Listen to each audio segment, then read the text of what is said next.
Don't stop, make it pop, DJ blow my speakers up tonight. I'ma fight till we see the sunlight. Tick tock on the clock, but the party don't stop now.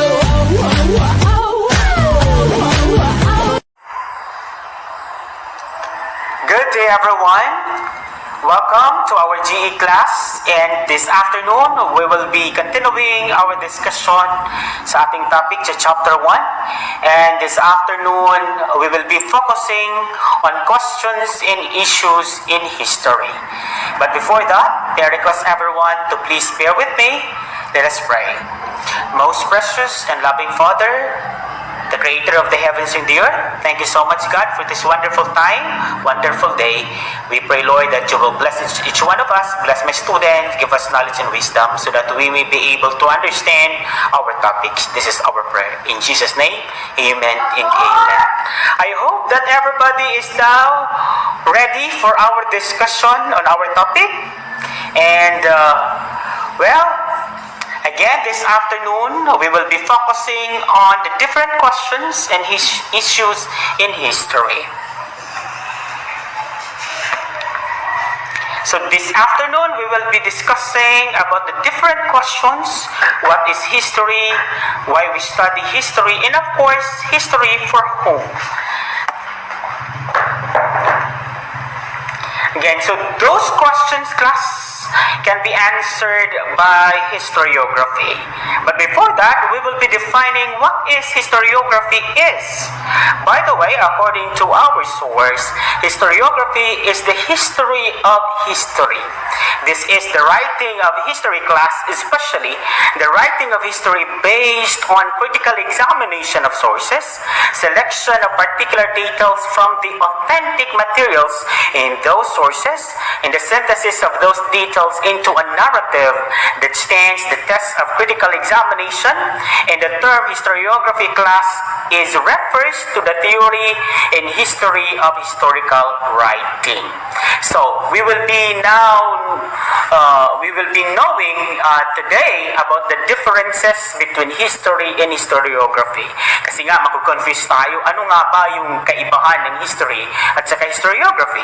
When we say history class, ang kanyang object study is the past, yung nakaraan. The events that happened in the past, kung ano yung nangyari sa nakaraan. When we say historiography, ang kanyang object of study, on the other hand, is the history itself. Example, how was a certain historical text written? Sino ang nagsulat nito?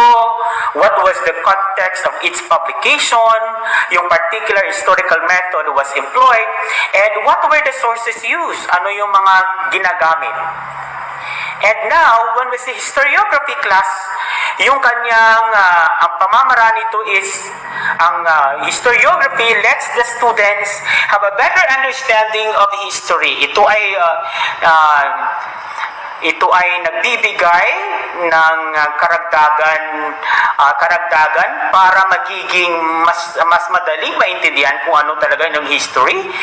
Because historiography, they do not only get to learn historical facts, but in historiography class, they are also provided with the understanding of the facts and the historian's context.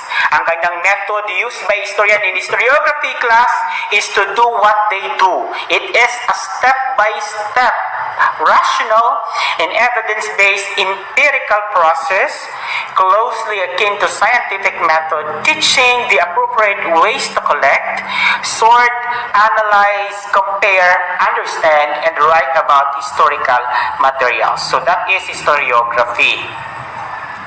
Now, bakit importante pong pag-aralan natin yung history? Why it's important that we study history? First, history helps us develop a better understanding of the world. Ito po ay nakakatulong para maging maunawaan natin kung ano po yung mga nangyayari sa ating mundo. Another, history helps us understand ourselves. Ito po ay tumutulong din para maunawaan ng ating mga sarili. Another, history helps us learn to understand other people, not only ourselves, but also your classmates, yung mga tao na nakapaligid mo. History teaches us working understanding of change. History gives us the tools we need to be a decent citizen. Ang ating pong kasaysayan ay nagbibigay po ng mga pamamaraan kung paano po tayo magiging isang mabuting mamamayan. History makes us better decision makers. Ito po ay nakakatulong sa ating pong pagdi-decide sa ating pong mga problema, sa ating pong desisyon. Another, history helps us develop a new level of appreciation for just about everything. So, importante po talagang based on sa mga bagay na ito, importante talaga class na pag-aralan nating history. Kung ating pong titingnan, ito ay nakakatulong sa atin, not only sa ating mga sarili, but also sa ating komunidad and how we deal with other people as well. So another, this time is, let's proceed to positivism. When we say positivism class, it is the school of thought that emerged between the 18th and 19th century. This thought requires empirical and observable evidence before one can claim that a particular knowledge is true. Ang kanyang entails an objective means of arriving at a conclusion. In the discipline of history class, the mantra "no document, no history" stems from this very same truth, where historians were required to show written primary documents in order to write a particular historical narrative. Another, ang sa positivism, it is a philosophical system deeply rooted in science and mathematics. Kaya nga step by step ito, it's based on the view that whatever exists can be verified through experiments, observation, and mathematical logical proof. Kaya nga sabi dito is step by step. Kaya ito yung system rooted in science and mathematics kasi nga it deals with observations or experiments. And another, positivism class claims everything else is either false or meaningless. Another thing that we need to know is the post-colonialism. When we say post, after the colonialism. When we say post-colonialism, it is a school of thought that emerged in the early 20th century when formerly colonized nations grappled with the idea of creating their identities and understanding their societies against the shadows of their colonial past. When we say post-colonial history class is therefore a reaction and alternative to the colonial history that colonial power created and taught to their subjects. The historical period or state of affairs representing the aftermath of Western colonialism. Aftermath, pagkatapos. Ang post-colonialism class focuses on the lingering impact, ang kanyang havoc o ang resulta of modern European colonization. Now, before I end our video lecture this afternoon class, our video lecture is very short. We have one more video lecture for our prelim. I will end this video lecture with this phrase. Don't tell God you have a big problem. Tell your problem you have a big God. Again.